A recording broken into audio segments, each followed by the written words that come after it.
you can still work like 2 or 3 hours an evening on your dream, why you don't have anything else going on and you can still work a full-time job.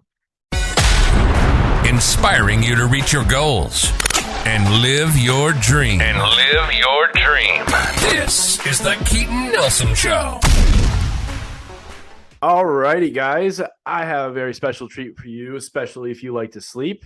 This man is a sleep coach, Gary Allman. Thank you very much for being on the show today. How you doing? Thanks. Yeah, I'm good, Keaton. Thanks for having me on, and I appreciate you getting my surname right as well. So many people don't know how to pronounce it, but you're off to a good start. Oh, sweet. Cool. I like that. So, is this good or bad for my sleep? What time is it where you are? It's 2 in the afternoon.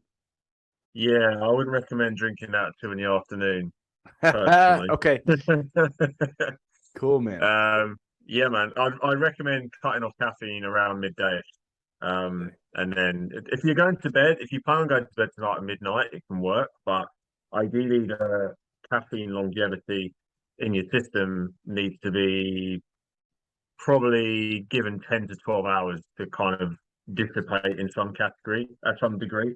Um, it depends on the source of the caffeine as well. Obviously, the can of Red Bull you just cracked open's got a lot of caffeine in it, but if you're just having a small coffee, you can cut it off a couple of hours. Like you could probably cut it off at 6 p.m. Interesting. I'm a caffeine addict, big time. Big time. Come on. You're not sleeping well? Huh? Are you not sleeping well? Is that why, or is it just you like it and Yeah, I don't know. So, well, I guess we'll hop right into it. So, I wake up at like 4 in the morning. Well, I did today. I woke up at 4:30 this morning. Normally, I wake up at 5. I go to the gym. I get my kids ready for school, and then I head to work. Right, I work all day long. oh, Come home, take care of the kids, get them ready for bed, eat dinner, all that type of stuff, and then head to bed around like 10 o'clock. After they're in bed, I get a couple hours of some me time with the wifey, right? But I never have any trouble falling asleep. I feel like I sleep pretty well. But I also I don't know if it matters, but I hydrate quite a bit throughout the day as well. yeah, hydration's key, man, to sleep massively. A dehydrated brain is not going to sleep well. Huh. Very interesting. Yeah, I mean, I hopped right into it. I just happened to be cracking one open. I figured it was a good segue into sleep.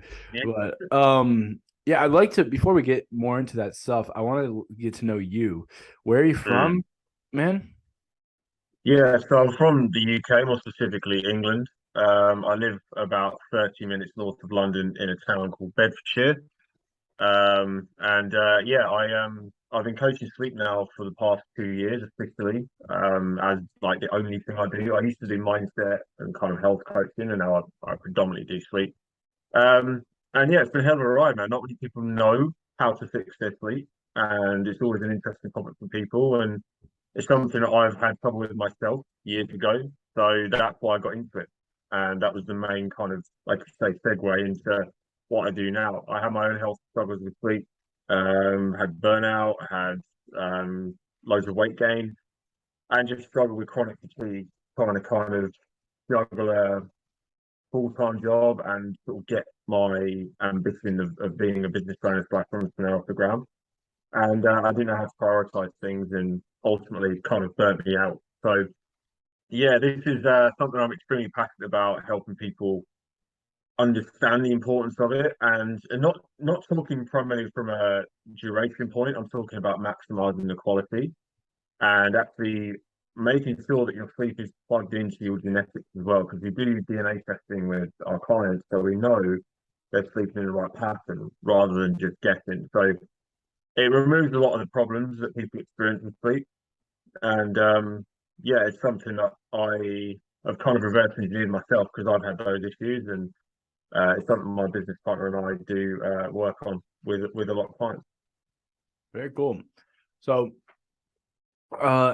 yeah, I'm also I like to get into like people's like personal story a little bit, right? So like, how'd you grow up, man? Were you rich, poor, broke, middle class? Just probably above broke, to be fair. My parents didn't have a lot. They gave me enough, but my dad worked 4 jobs. My mum was traveling to London when she was pregnant with my sister and myself. My sister's 3 years younger than me. So she was. They were both hard workers, and they're okay now. They're both. Well, my mum's semi-retired. My dad's fully retired. They've got money. But yeah, it was. I wouldn't say it was hard, but it wasn't easy either. And growing up, I was severely bullied as a kid as well, like severely, not just teased, like properly bullied, beaten up, picked on big time. And I've said this story before, and I carried that kind of victim mentality with me for a long, long time. Um, and yeah, it really affected my confidence as I grew, like into being a teenager. This was when I was about five, How six, are 7 years old. how are you bullied, man? They beat you up and shit? Yeah, yeah. What I used to. It sounds funny now, but I used to have really bad deformities in my ears. I actually had surgery when I was 7 years old to correct them, and I was picked on severely for that, and changed schools a couple of times as well. It never really seemed to help. So yeah, when I got to like 16 years old, I kind of carried that mentality with me of being a victim and sort of being scared Sure. of what other people thought of me. Um, I got into boxing at 17. I did that for 4, 5 years nearly, and I was pretty good at that. But it's still something I do now. I'm 32, nearly 33. I got into strongman as well in my late years, put on a load of muscle, hit the gym hard, started hanging out with people. And all of this was kind of like suppressing the victim, like trying to get rid of that victim, is trying to be someone else and like evolve into the next person to me. And I'm quite a big guy. I'm 6'3" and I'm about 230 pounds. But the biggest I ever got was, this is kind of the segue into my downfall with my health. The biggest I ever got, I was 260 when I was doing strongman, amateur strongman, mind you. And I felt invincible at the time, but I was neglecting my health. I like fully pushed away and shut down the poor scared kid and the teenager from say 10, 20 years ago. And I was 26 and I had this huge physique. And I've got photos of it on my Instagram page. And I felt really good, like my confidence was sky high, but the mindset still wasn't fixed of how to move on to the continuation of this path. And that path was my health and my longevity. And alongside a corporate job and trying to get this business off the ground, it was always an ambition of mine to have my own business. I never wanted to work a 9 to 5. That's a whole other story. The two kind of fused together to put me in the worst health I'd ever been in, because I ultimately stopped training because things got really busy. So I stopped training, doing strongman, and I carried on eating as I was. And because of the hours I was working, I was eating like 3.5, 4,000 calories a day because it's what I knew. It's like been programmed into me for a few hours. Like, oh, I can't carry on eating this. I've built the body. It'll be good. 2 years later, I wake up and I'm like, man, I'm fat. Like, I need to sort my health out. And I kept trying all of these things, trial and error, dieting, crash dieting, changing my workout plan. Nothing ever really seemed to work because I was running on really bad sleep every night, really poor sleep. This is really compressing my story down here. This is like an accumulated trial and error over years. But ultimately, when I fixed my sleep, everything changed. I carried on with the diet, but it had limited results because it wasn't ultimately the right diet for me. So I really sort of pushed that to the side, just sort of let it tick over in the background, focused on the sleep, fully focused on it with a coach too. It's funny enough, now my business partner, and I lost, over the time I was doing it, I lost 45 pounds. From So I sleeping got better? like, yeah, from sleeping better. And I say that and people are like, nah, don't lie. And it's true, right? Because what happened, I wasn't counting calories. I was on a diet and I had an idea of healthy eating. Okay. Everyone on this planet has an idea of what healthy eating looks like. Okay. The Right. problem is when you don't fix your sleep, your cravings and your need for energy are heightened because your body and your brain need energy. So where do they get energy from? They don't get it from a salad. They get it from a Red Bull, sugary drink. They get it from a Big Mac. They get it from pizza. this high carb, high sugar, high fat food that the body needs. So then people are obsessed with diet, tracking calories, and neglecting the sleep. And when you get your sleep right, your body's hormones start functioning better, so the cravings subside. Now, there's two little things there, right? There's your hunger hormone leptin and your hunger hormone ghrelin that drive your appetite and the feeling of you being satiated and full. Okay. When you're sleep deprived, if you're averaging less than 7 hours per night, this is a standard statistic, they'll increase by up to 35%. Your urges will increase by up to 35%. Okay. So this is the problem I had, right? I was having my caloric intake for the day and it was decent food, but because my sleep wasn't fit, I was still eating more calories than my body needed, even though it was decent food. Okay. And if you know you're in a caloric surplus, your body will store that caloric surplus as fat. Okay. I could eat 3,000 calories of pizza, I could eat 3,000 calories of spinach. And because I'm in a caloric surplus, my body would still store the excess calories as fat because ultimately it's energy. Okay. If I fix my sleep, I crave less calories because my body's in tune with the food I'm eating and it tells me that I'm full, so I don't need to eat as much. And also, my insulin response is better, my metabolism is better, I've got human growth hormone running through my body to repair everything. It all starts ticking over. It's like a car that hasn't been serviced for ages and maintained, and when you maintain it, you put better oil in it, it starts to function better. The same with the human body and sleep. And just to end that little segment there, okay, you don't have to eat well and you don't have to exercise to be healthy. Okay. You don't have to follow a diet and you don't have to exercise. You can be a normal, average built person. You can enjoy a pizza. You don't have to go to the gym and you can be healthy if you watch what you eat. Okay. You don't have to follow a strict diet, but you have to sleep every day. So if your sleep is shit, excuse my French, it's going to be a lot harder for you to live a healthy lifestyle. So this is the problem. You fix the sleep first, it takes care of a lot of the other things and has a knock-on effect. All right. I'm buying in a little bit here now. Is it just I need 7 hours of sleep a day? Is it that simple? Minimum, yeah. 7 to 9 most people would be in, yeah. Yeah, I mean that's what I do. You know what I mean? But I'm like, when I wasn't exercising, I was getting fucking fat. You know what I mean? Like, so that's where I'm just like, is there more to this, or Yeah. In that case, yeah, you might need 7.5, you might even need 8. But if you can't get that, it's about how we maximize your quality. Because I work with busy people and they're like, oh, Gary, I don't have time to sleep 8 or 9 hours, even though my body says I do. Like we get the DNA report up and they're like, oh, I need 9 hours or more. They're like, I can't sleep for 9 hours, I've got too much shit. I'm like, all right, cool. We'll sleep for 7 hours or 7.5 hours and we'll maximize the quality of your sleep. And we do that with a combination of stress management, environment, and mindset. People have a really bad mindset around sleep, you know, like, oh, I can't sleep, this is the way I am or whatever. And they never really address it. They never really address their stress in the day. They never really address their environment as well. I understand if you've got kids, that's a different thing because you've got to take care of them. But there are still things you can do, guys. You can still make sure your environment in your own bedroom is a sanctuary for you and your partner or just yourself.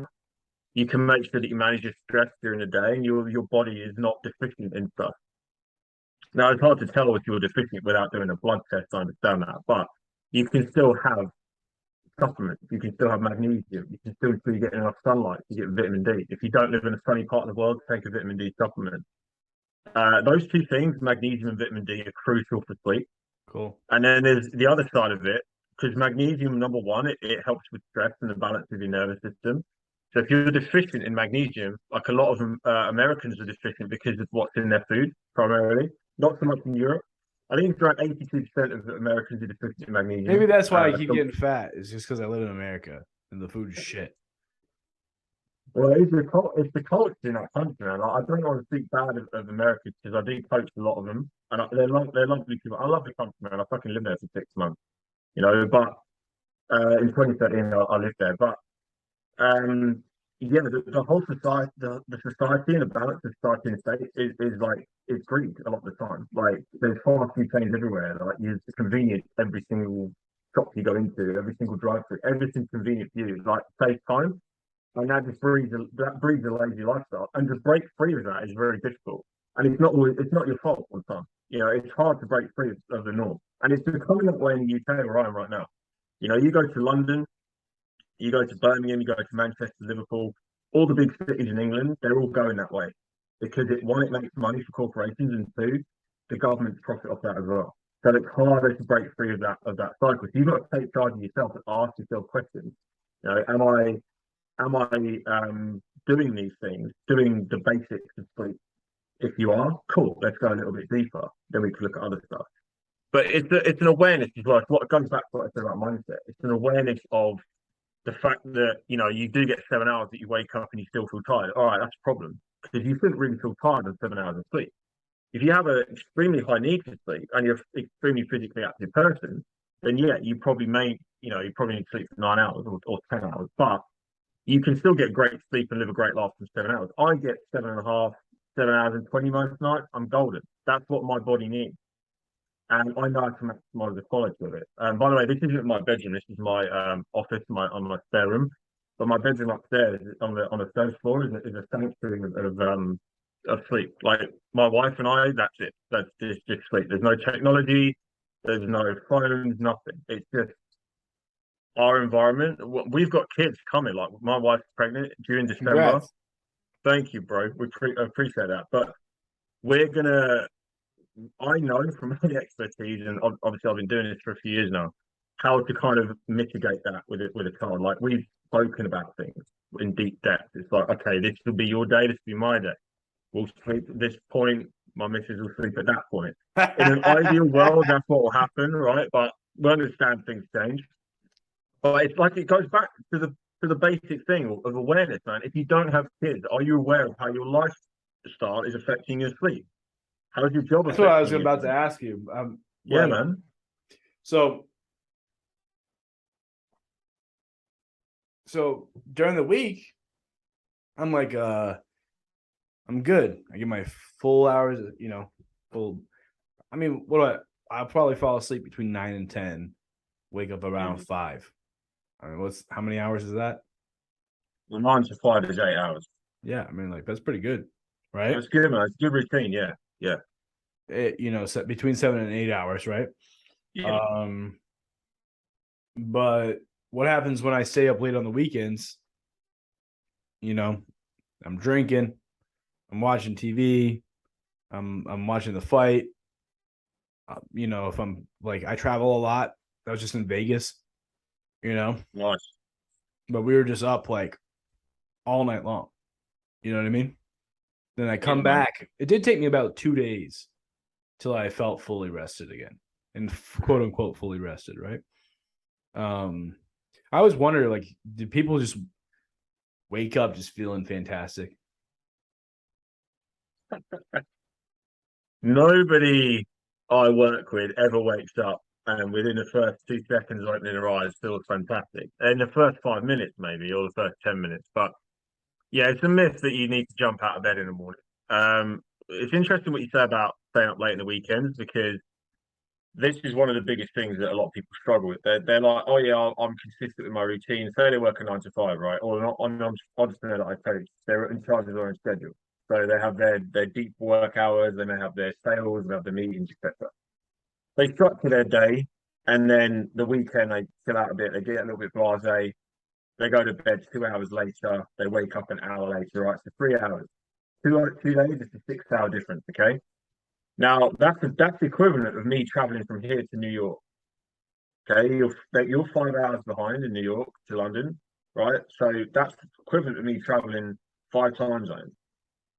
And that hits people hard because they're like, well, how does that work? How does that balance? It's like, well, your body is on a circadian rhythm, okay? Your body's natural biological clock is on a rhythm. When you suddenly change it over 2 days, it has a compound effect. Now, it's not the same as jet lag in regards to it hitting you so hard, but it is the same principle. because that's what jet lag is. Jet lag is just your body not being in tune with the time of day and the location you're in and the location you came from. Should I So should I wake up at 5 in the morning on the weekends too? ideally, yeah, or you need to allow yourself. I would say no more than 30 minutes. So if you do 30 minutes for bedtime and wake time, that's an hour. Okay, over Saturday, Sunday, 2 hours. You're not losing too much, right? That'll be the difference in flying from East Coast to Mountain Time. I think like 2 hours. I think off the top of my head. That's 2 hours. So yeah, yeah, yeah. So you're not really going to have jet lag from that, right? Um, you need to have obviously a social life. You need to be flexible and enjoy yourself, and it's something I coach and I stand by is the law of individuality, right? Everyone has a unique social life. Everyone has a unique family life. You can have 80% optimization, 20% flexibility. So if you take the push of the flexibility, that's where the optimization starts to go down again. Nothing's always going to be optimal, but it's also a mindset hack for you to go, oh yeah, I've been optimal for 80% of my week. And this day here, I can tweak and I can enjoy it. And that's how you plan your week. I'm a big believer everyone should plan their week because then you know what's coming. You don't have to make adjustments last minute that your body isn't prepared for. So if you know you're going to go out that night, get more sleep the day before if you can, or 2 days before. Ooh, I like that. It's like what my fitness coach says. He goes, "Hey, you know you're going out to a steakhouse at night. Why don't you just have like less to eat during the day and skip breakfast and have a very, very light breakfast the next day?" You know? Yeah, it's one way of doing it, man. Yeah. Yeah. So that's interesting. Is that why like people have a hard time on Monday mornings, you think? Yeah, big time. It's because it's when it's for real. Because Sunday probably it hits hard, man. It hits hard. And I used to be that guy. Yeah, I used to fucking hate my job, man. I'd party in the weekends and Sunday I'd do nothing. And then Monday would come around and my body would be like, oh, what day is it? Like, what time is it? And I'd be dragging myself through Monday, Tuesday. Come Wednesday, yeah, it's great. Then you go Thursday, Friday, all back down again. And if you plan it right, so just going back to what I said there, like you plan to sleep more. Say you sleep 30 minutes more on Thursday, you sleep 30 minutes more on Friday. You've only moved your body clock an hour in total, but then you won't have to have so much of a lie-in on Saturday, Sunday. You've got an extra hour of sleep. That's what I mean by planning it. You don't have to then. You have to be so strict with your routine, and then go right Saturday, Sunday. I'm going to lie in for 2 hours and lie, an hour or whatever. And then Monday is going to be a write-off. It's all that's optimization because you've moved things around. You've like built up a tolerance. You've moved things around, but you haven't thrown everything off drastically. That's where the problem comes from. You throw things off drastically, and you usually wake up at 5, and suddenly you wake up at 8. You usually go to bed at 10, and suddenly you go to bed at 1. That's where these things get thrown off, and you haven't accounted for that in the previous days. So that's where the problem comes from. And people, I don't understand, to expect to know this because it's not common knowledge. It's something that I've learned very, very recently, like in the last 5 years. But it's something that can help a lot of people understand. And it's quite easy to plan your day, to be honest. People just don't do it. They don't put the effort in to plan their time and block their schedule and count for social commitments and stuff. If you did that, your stress would be a lot less as well because you wouldn't have to think about it so much. So I want to talk a little business with you here. Yeah, right? Man, go. So how long have you been a sleep coach? I know you said you used to be a mindset coach and stuff like that, but how long have you been a sleep coach? Yeah, officially 2 years now. 2 years? Solely doing sleep, yeah. Yeah. So who's your client? Who's the right person for you? Who's like your ideal, person to work with? Imagine they're listening right now. You want to tell them, hey, if you're this person, come talk to me. It would be the entrepreneur that has an abundance of money. They've nailed the wealth thing, but they have neglected their health big time. And this is what I see with a lot of people. They gain their wealth, but their health is terrible. They've got loads of stress from business. They don't prioritize sleep. Their diet's terrible. They've got a great mindset and great discipline, but they don't have the knowledge of how to break free of that routine and get themselves into the best health possible. Now, my ideal client is also a normal person who has loads of discipline and wants to make a change in their life. They don't have to have a ton of money, when I say a ton of money, I mean someone who has that side taken care of, but their health is neglected because they spent so much time getting that wealth. Um, I've worked with everyone. I've worked with single mums. I've worked with parents. I've worked with eight-figure business owners. I've worked with a guy on YouTube who's got 1 million subscribers. Literally just finished coaching today. Like, I not even lying, word of a lie. Finished coaching him today. It was his last core 8-week program. I've worked with a CEO of a $25 million coaching business. They've all got different problems. That's what I mean by the law of individuality. So there's no one size client for me. It's a program that can work with anyone. All I'd ask for you is to be disciplined and do the work, and I'll get you the result. That's all it is. What's the result? Mindset. What's the result? The best health of your life. Through sleep. I'm sorry. What? Say it again. The best health of your life through sleep. And I mean that because I'll give you a genetic report. So you'll never have to guess your health again. And you never have to message me and go, Gary, what do I do? You'd be like, oh, just look at my genetic report. Look at the notes Gary sent me. I am fit. It's not an 8-week program and then you go back to how you were. It's a 8-week program for the rest of your life. Very cool. You ever like speak on stage or think about speaking on stages and teaching people about this? Yeah, I've done. I haven't spoken on stage as yet. As it is a goal of mine. I've done online conferences. The primary reason of that was COVID. So we were doing so many online conferences and masterclasses and podcasts, etc. through COVID. We've coached as a business under 450 individuals one-to-one in the last 2 years, which is pretty cool. 400, you said? 450, yeah. One-to-one? In the last 2 years, yeah. Dang! How much are you charging? Our elite package with everything that includes Aura Ring, DNA testing, and blood work with personalized supplements is £3,000. The 4 weeks, 3,000? £3,000, yeah. So about for 8 $3,500 weeks for 8 weeks, yeah. Yeah, for 2 months, yeah. You should charge more, but no, Yeah, but we so are, good. bro. Well, it's, Yeah, we are. so We're how many working. US dollars is that? I'm gonna do some math for you guys here. Let's see how much money. Well, Let's the see how much pound is money he's made, guys. the pound is tanking at the moment. So What? How many pounds? What's the pounds trade? honestly, bro, the pound is really bad right now against the dollar. Oh, it's really bad right now, but it was good. Yeah, so right now it's 3,395 US dollars for 8 weeks. 3,295. 395. Okay. And then you said 450 people in the last 2 years. My boy is making money. Hell yeah, good for you, bro. It's like They're not all paying that though. Some are paying less just for one-to-one for 4 weeks with nothing. But that is 450 people is plus. It's like 400. I don't know, like 458, 456, something like that.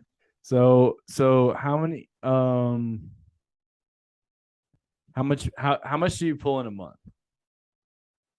As a business, anywhere between 18 to £30,000. Okay, that's good. Yeah. That's good. We pay for a lot of things. Like I said, we get the Aura Ring, the DNA, and the Bionic. Like that comes at a cost.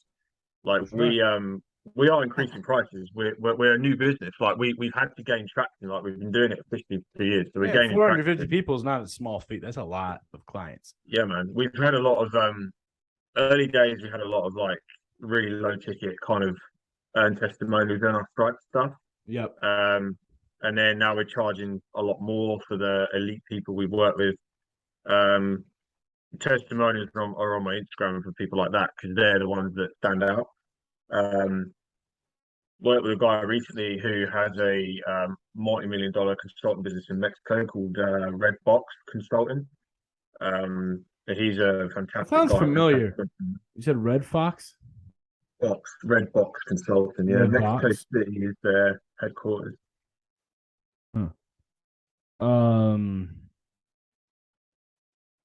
Interesting. I'm looking him up. Creative consultants? That's it, yeah. Full service creative agency. Remember, this is Nigeria. Maybe it's not the same one. But anyways, that's cool, man.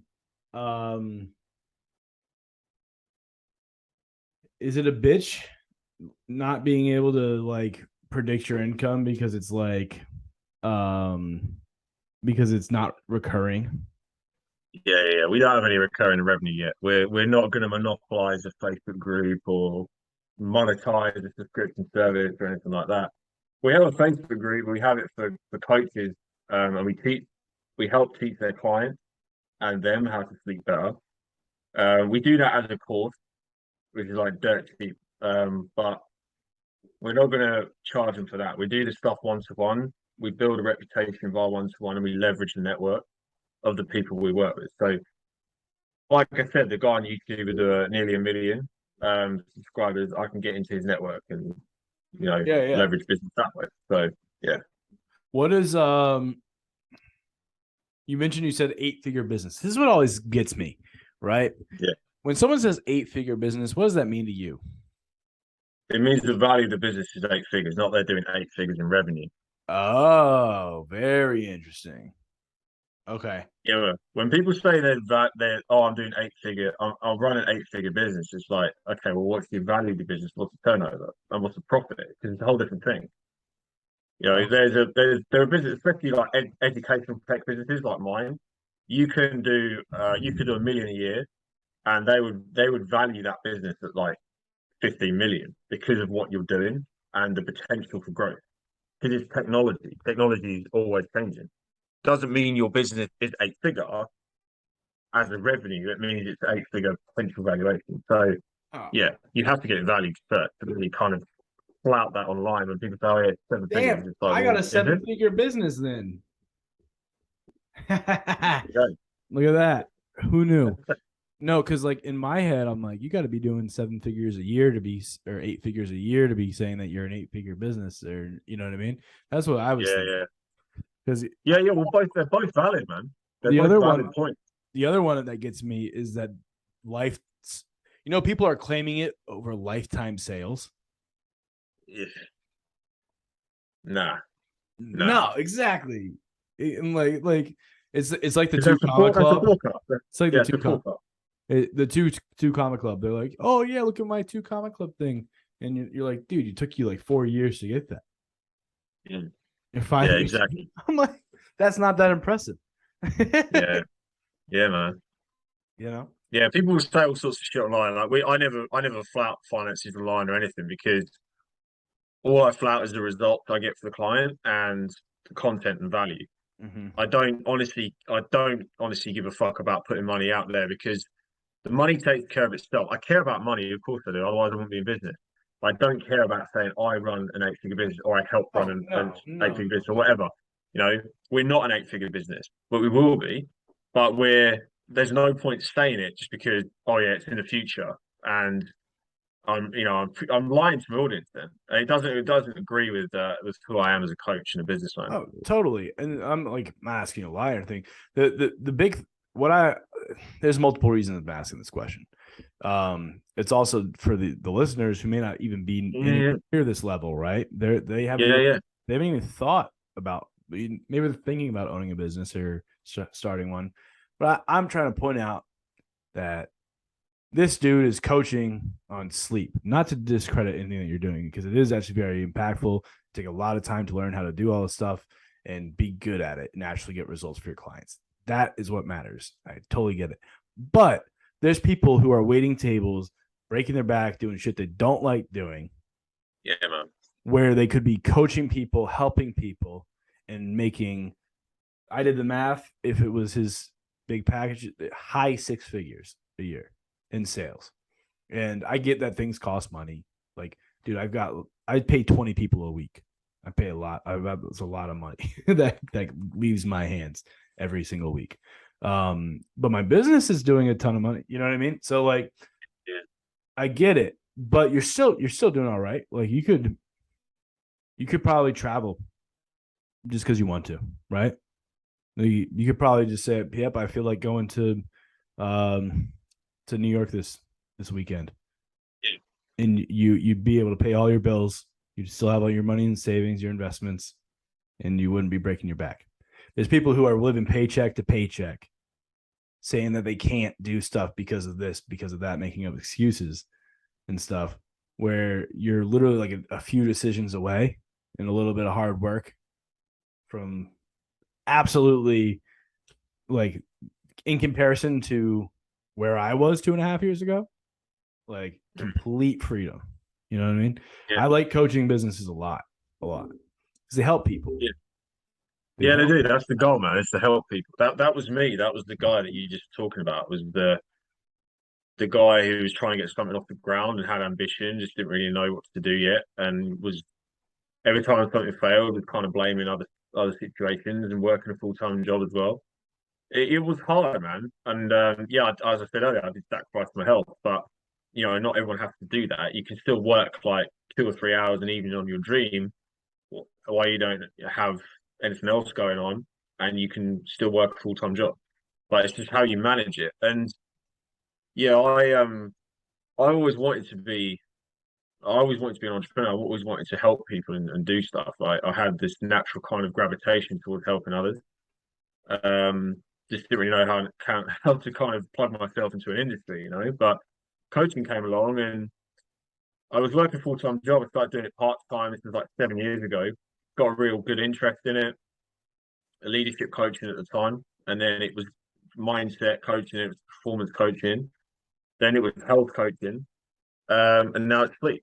And it's just kind of evolved. And sleep is a good niche to get into because everyone talks about health and fitness and working out and stuff. It's like I'm a really healthy individual, but I've got the sleep stuff taken care of as well as the mindset. And if you don't tick those two things off, fucking diet and exercise don't matter. Because if you're not disciplined and you're tired, how are you mindset's going to number stick to a one. diet plan? Yeah, how are you going to stick to a diet plan and go to the gym when you're not disciplined and you're tired all the time? So that's the edge I have over the people out there. That's it, man. You obviously got something that you wouldn't have served 450 people in 2 years. That that doesn't happen on accident. So you got something going on for sure. Yeah, you got me a little intrigued. So I always ask the same questions at the end of the podcast. I don't know if you've actually listened to any of this before, but I always ask the same questions. We'll see how prepared you are, right? Yeah, sure, man. So number one's easy. It's a little softball. What's the number one book that everyone should read? If you're talking mindset, the book that had the biggest impact on my life, I'm not talking sleep because I don't believe in any of the sleep books out there. Personally, I would say the Chimp Paradox. What is this? I'll put it in the chat for you. Might be my accent. You got to get a mic, man. I'm about to ship you out a mic. Yeah. My mic's actually busted from the windowsill just there. I need a new one. Yeah, Chimp Paradox, guys. You don't know who that's by, do you? No, I don't. It's a mindset one. Yeah, it's mindset. It talks about how the brain works. Cool. Subconscious and conscious mind, and how we store memories as well. Yeah, so I ask this every single show. I always get like a good recommendation. It's most of the time it's something I haven't read. But you know what? I'm pulling up my phone right now. I listen to books on Audible. Hopefully it has an Audible version. Oh yeah, it'll be on Audible. Yeah, it's yeah, beautiful. So guys, I'm not just talking. I'm gonna do it. Buying the book right now. Man. Yeah, there are Steve Peters. Professor Steve Peters, yeah. Professor Steve Peters. Yeah, so let's see what it says. To help you achieve success, confidence, and happiness. I love it. I'm excited for that. Cool. I was just about finishing another book, so good timing. Awesome, man. Books are like shortcuts. They are. That yeah, it's a great book. That's why I ask every single podcast. They're shortcuts. Yeah. Okay. I'm gonna move to the next one. All right. This one's heavy. You ready? What's the biggest regret you have in your entire life? Not starting earlier. Yeah. Not starting what earlier? Starting my journey to being an entrepreneur. I started when I was 25, and I wish I had started when I was 16, 17, 18. Because I had the ambition to do it, but I was being dragged into the 9 to 5. Oh yeah, this will be my life, be like everybody else. But admittedly, there's the argument. I didn't have the necessary cognitive awareness of a 25-year-old, but I had the drive. It was like, yeah, I want to do this. This is what I want to do. My dad had my I think I started this podcast. My dad had 4 jobs. One of them was his own business. He was a mobile DJ. He used to go and do weddings and parties and stuff. Mm-hmm. And he started that up to help provide for the family, and that kind of got me going. Yeah, I want to do my own business as well. Um, so yeah, that's something I wish I'd done sooner. It's not like a massive regret, but it is definitely a regret because where could I have been now? That's the thing. Got it. So, yeah, I don't know if I mentioned this very often in the podcast or any of my shows or anything at all, but like this is the reason why I started this podcast was because when I started out, I started listening to podcasts and reading books, and that was the stuff that got my mindset right. That was the stuff that got me thinking that I could actually do this, I could actually pull this off, and this what gave me knowledge and practical skills to be able to pull it off. So I'm like, dude, I want to get a podcast going to be able to give back. And hopefully this inspires someone else who's listening so that they can see all this stuff. Because I mean, books and podcasts and other people's knowledge it's cheat codes. It's the quickest way to get through this stuff. And I mean, dude, he just told you his biggest. That's why I asked the biggest regret, right? Because Great question. Just learn from that, right? Start now. You'll regret waiting. You'll regret waiting. Start now, man.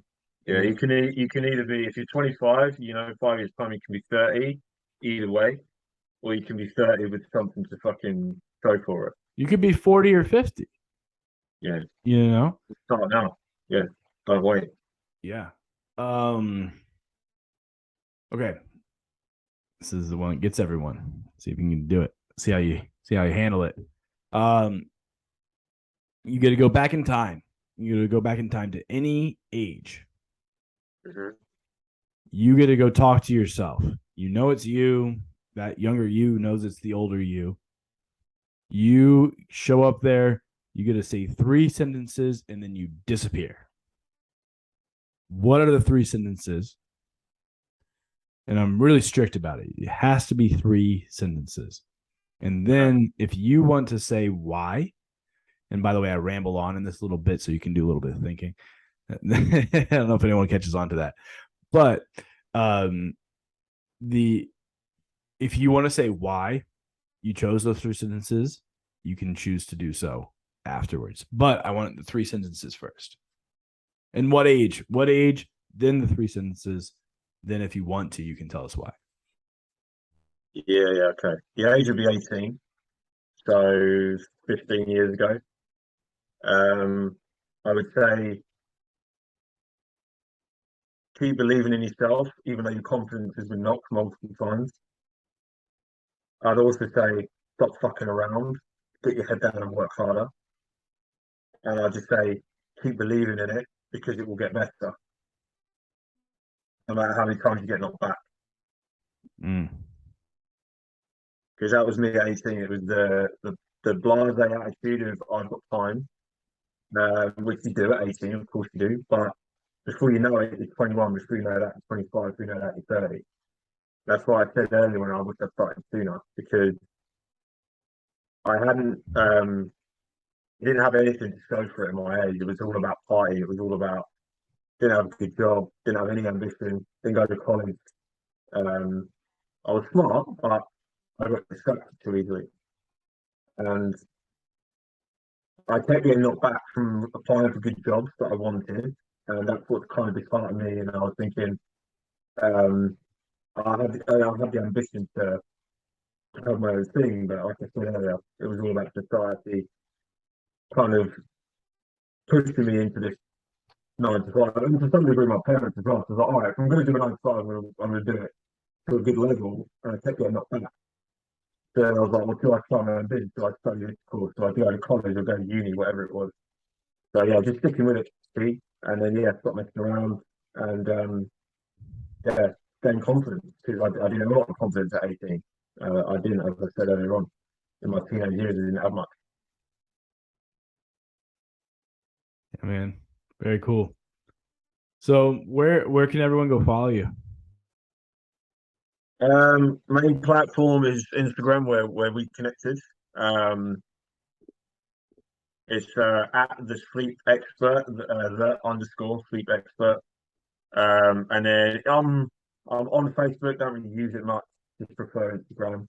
Um, and that's it, man. Like, you want to read my content, you want to ask me any questions about sleep, DM me anytime. Anyone listening to this, more than happy to help you guys out. And yeah, that's it. Cool, man. Yeah, thank you so much for being on. This is a good episode. I had a lot of fun. I Me learned too, a bro. lot, so that was cool. Yeah, and guys, I always say this: if you're here, you listen to the whole thing, it means you kind of likes it, right? You kind of liked it a little bit. Share this out with someone, right? Even if this episode wasn't for you, it's probably for someone you know. So share it out, right? Leave us a review on Apple or Spotify or wherever you're listening, so we get up in the rankings, get some awesome guests on here. That is the plan. And until next time, peace.